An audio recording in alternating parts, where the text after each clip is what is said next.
kan ngai e tun lâu cha na sao ngang dòng cây mà bằng in bất lâm về tôn mô chun ni asa zan ni zual chi tan chan chan ka hak lam kan ngai e ka do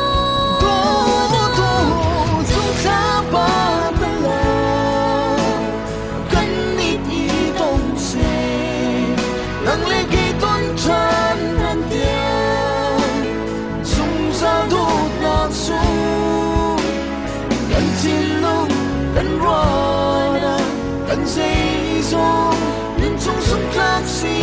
tình yêu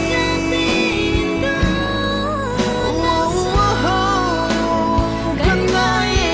thuộc đi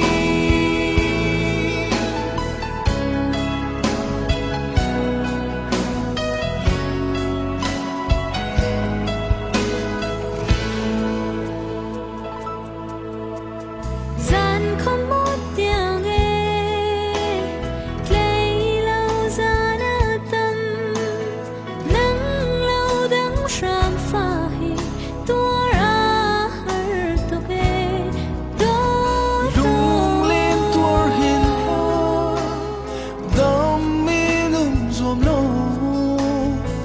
tràn cha đã lại chẳng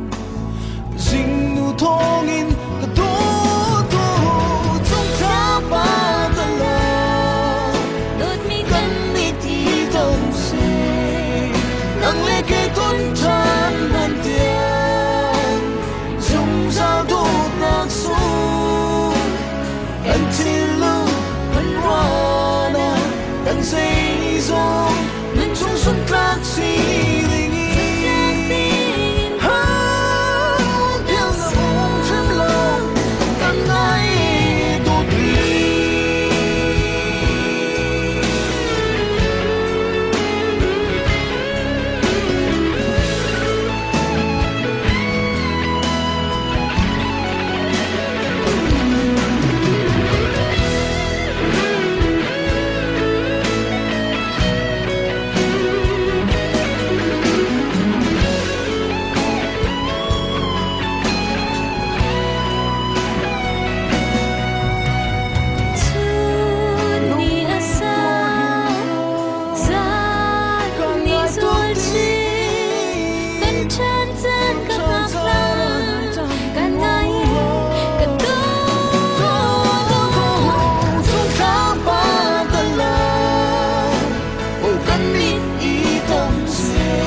dây dòng nên trong sống khác gì